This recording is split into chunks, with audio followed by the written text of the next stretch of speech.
Farmers today are facing rising costs, volatile markets, and extreme weather. The A Better Way to Farm podcast digs into strategies to help you take control of farm inputs and maximize profit so your farm can thrive for generations. Remember to take advantage of our free resources at abetterwaytofarm.com. Now, from America's Heartland, here's your host.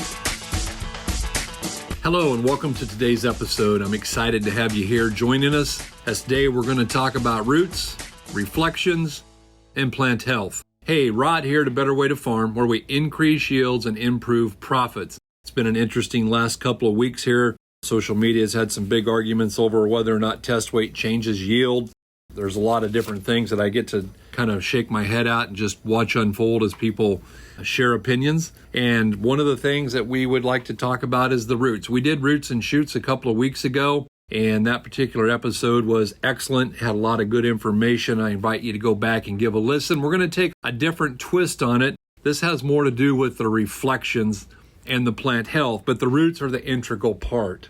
And it's interesting, as we've put up a lot of videos and posted a lot of pictures and done some different things, talking about what we're seeing with the roots under the plants, some of the comments we've had. So we've had some really good questions, people reaching out with just good, legit questions. We've had some things that I kind of had to think about for a few minutes and think about how I was going to respond to. You know, we've had people say, how do we grow better roots? We're going to talk about that. We've had people talk about, why are they important? We've had people saying, well, those roots down deep don't really do anything for nutrients. Those are just water roots. They're going down there after moisture. We're going to talk about all of that here as we go through.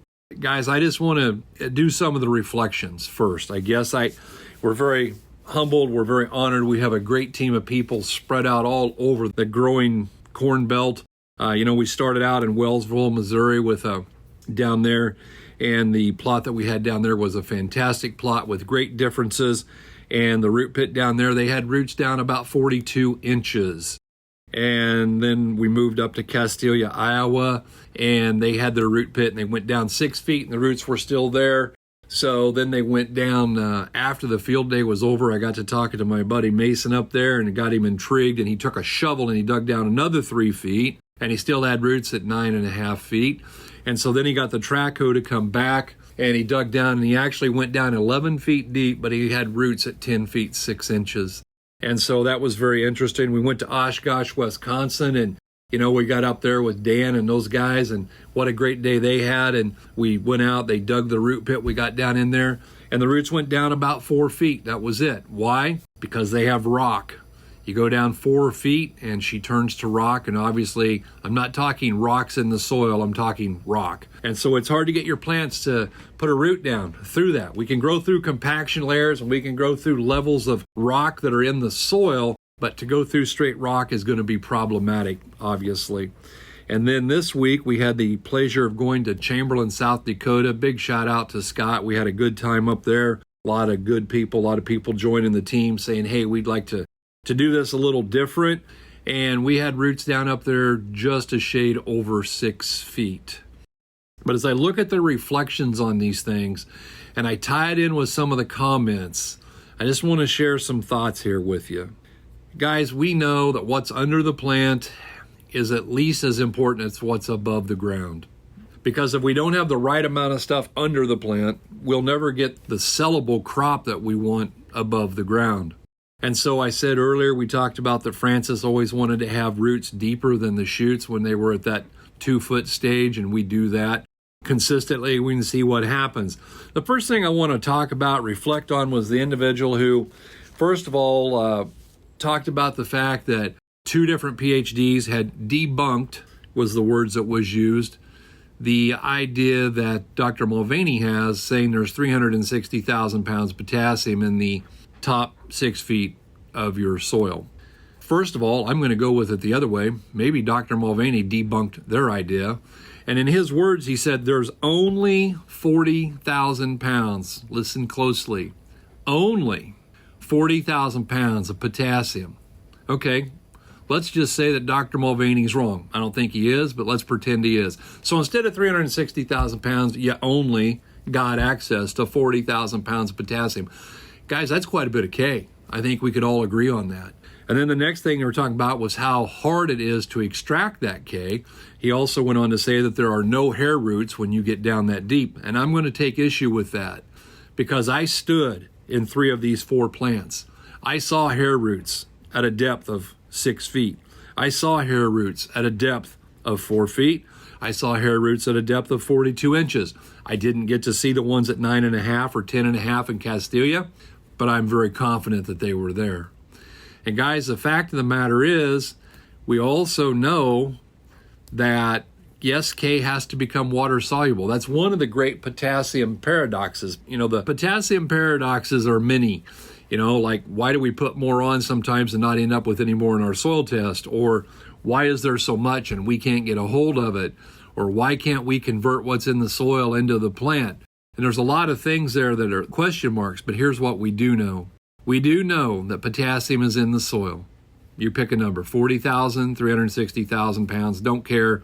On the low side, there's only 20 ton. That'll work per acre. So we use that 20 ton or that 180 ton, depending on who you choose to believe. And you say, how are we going to access it? Well, we know the roots go down.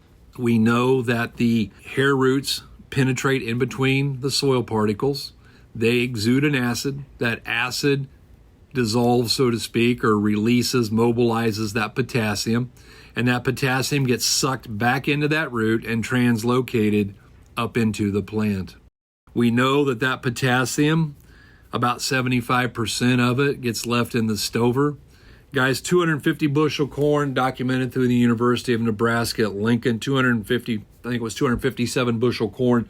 The K uptake was 450 pounds per acre. Out of that 450 pounds per acre, they took just right at 65 pounds out with the grain.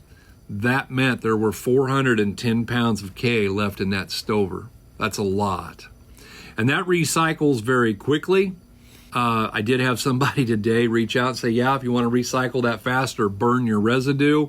I want to go on the record of saying I don't agree with that. I don't like that idea. I don't know if it will recycle your K faster, but you can do a Google search and you can find about 20 people who will immediately say, don't burn that, because when you burn your residue, you give up all of your nitrogen, you give up all of your sulfur, you give up all of your organic matter and some phosphorus. And so consequently, I'm not a residue of getting it to recycle that way. I'm a fan of, you can spray some things on there. There are different things that you can get that'll make stocks recycle faster, that they'll decay and decompose, and then that stuff will recycle into the soil. I am a proponent. I was talking to Scott this week, and I said, what are you going to do with the residue on this? Because his corn there, I don't know, it's somewhere between 280 and a bigger number. And I said, how are you going to handle your residue? And he said, cows. And then he smiled. And I thought it's interesting because all of the people who are in the regen ag movement, a lot of them are saying you've got to get livestock to get involved in it. And I was thinking, man, that's the perfect way. He doesn't have to bale it and then feed it and then figure out how to get the manure back. He just runs cows on it there in the fall when it's dry. Now, would I want to do that if it was really wet? No, because they're going to stomp it down and compact the ever-living bejeebers out of it. But if it's froze or if it's dry, I love that idea of running those cows out there and grazing that. They'll eat those corn stalks to who laid the rail. They'll eat those leaves, and they will recycle that faster and leave it right there for you. And so that's one of the things that ties into this. Again, a lot of reflections, just a lot of things that we've done over the last 4 weeks here that we've had the chance to be on the road and get to spend with people. As we take a look at the importance of those roots and all the things that they do, I come to the next question, and the guy was like, how do I get my roots to grow? What have I got to do? Well, there are multiple things. One, maybe you need to be looking at a good soil conditioner. Two, maybe you need to be addressing your compaction. And guys, I get people asking me, well, what about this in our soil? We got rock at 4 feet. What does that mean? Guys, all I'm asking you to do, get a post hole digger and go dig, lay down on the ground, stick a knife down as far as you can reach and pull up and find your compaction layers and say, hey, could I take out 1 or 2 of these compaction layers with some kind of a Brilliant Zone Commander or a DMI, something with a small tooth on the bottom? So we take that out. But even where we've been going, we've been finding compaction layers. Typically, the first one's at 6 inches. The deepest one I think we found was at 15.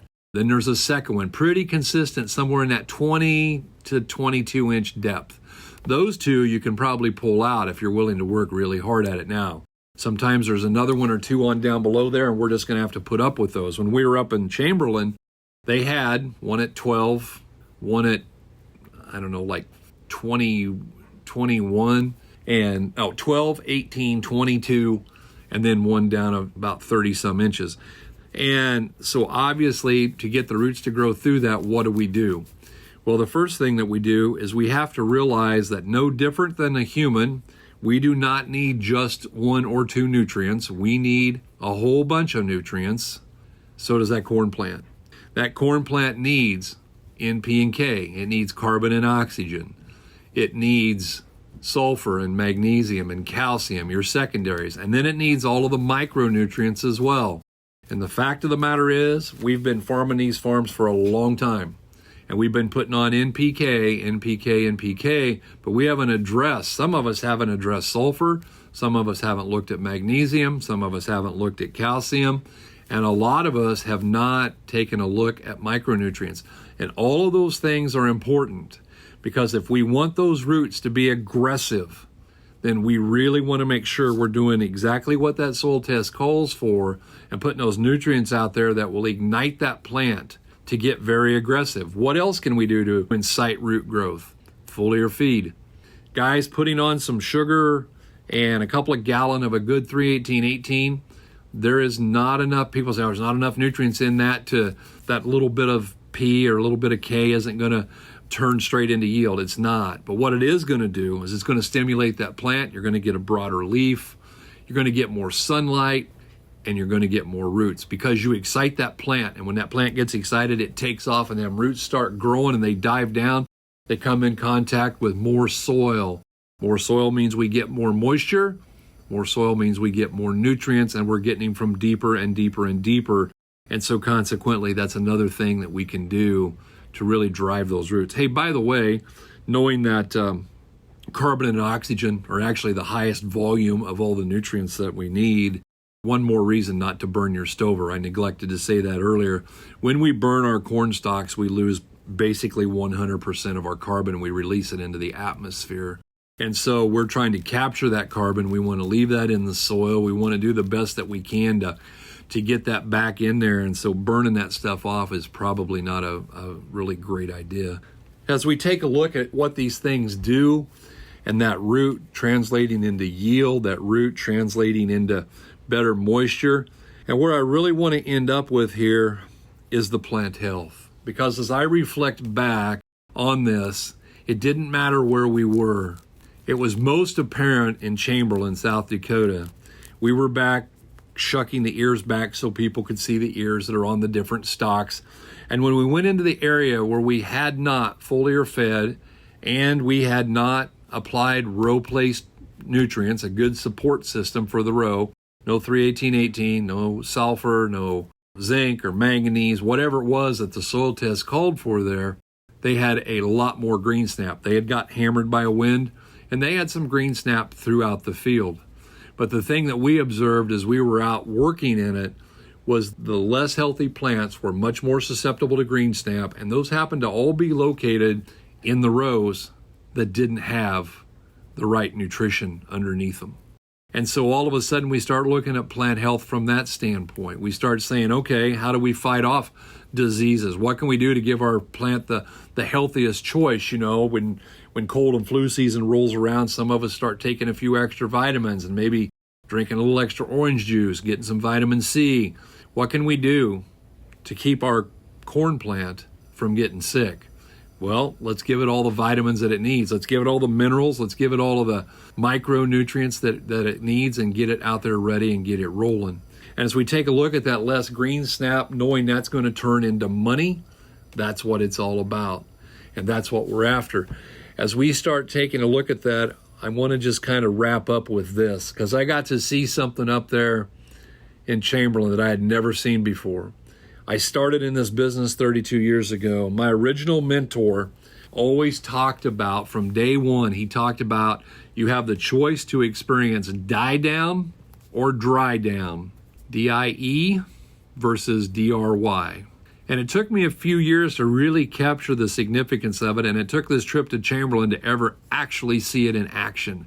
And it was the coolest thing. What am I talking about? Well, some of the guys that we work with and some of the NCGA guys, a lot of our different farmers, they're telling me the same thing. I had 2 guys call me this week. They said, man, we misjudged our corn. It's greener than a gourd, but it's only testing 21%. It's go time. We want to start harvesting.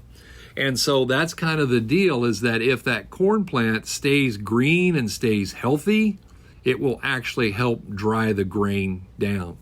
You know, it's a funny thing in nature. I've never seen a water hemp plant die before the seeds were mature. I wish they would, but they don't. And so the fact of the matter is, you know, all of our weeds, the horse weeds, the ragweeds, the water hemps of the world, they all get mature and they all produce their grain, so to speak, their seeds, and they do it every year. We have done things farming so that we get our corn crop to die before it's physiologically mature. We die before our moisture gets dove down there to where we need it. And all of a sudden, now, if our corn was done the die down process, that means we're completely dependent upon wind and temperature. And we won't get that corn to get any more dry unless we catch some wind and we get some heat. And if it gets, stays 60 and we don't have a breeze and it stays a little damp out, we're not going to get a very fast dry down if our plant is dead. But let's take the other side of that. Let's take that plant that's green and it's healthy. That corn black layers and still green and it's healthy, and that corn gets to 25 and it's still green and it's healthy, and it gets to 22% moisture and it's still green and it's healthy, and it just keeps drying down.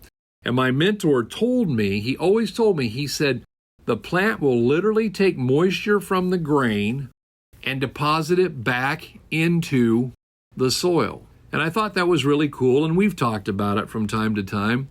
But when I was standing in the root pit in Chamberlain, South Dakota, I looked up, and mind you, this was at noon. I looked up and I could see roots dripping water, drops of water down back into that pit we had dug.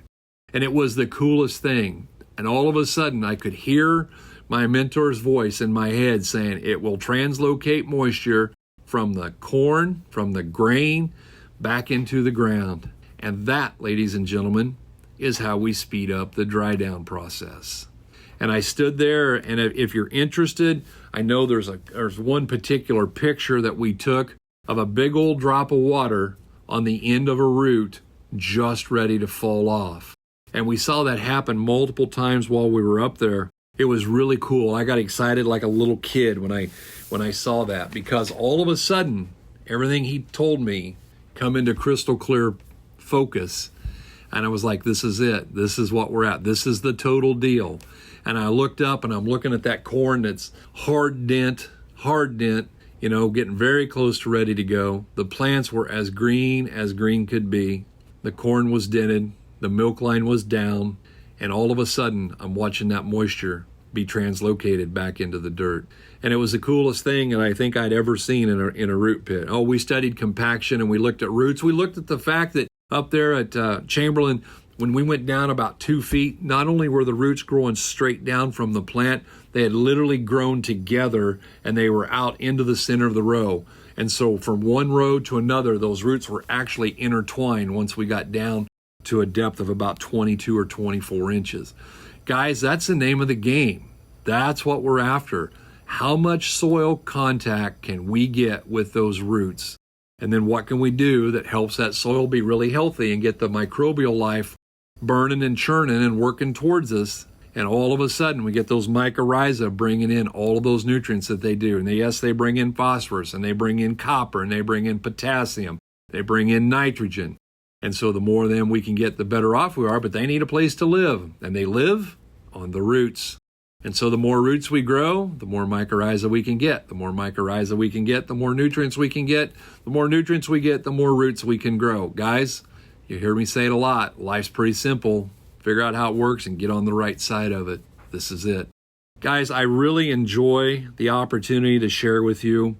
I know we've got multiple people who do the podcast. We get interviews. We get some people just sharing their thoughts. We get some of the stuff that we're working on and learning. And we're going to continue to come back to you with that. And one of the things that we're still happy about, we're still excited to do, is that 32 years into this business, we're still excited about digging that root pit.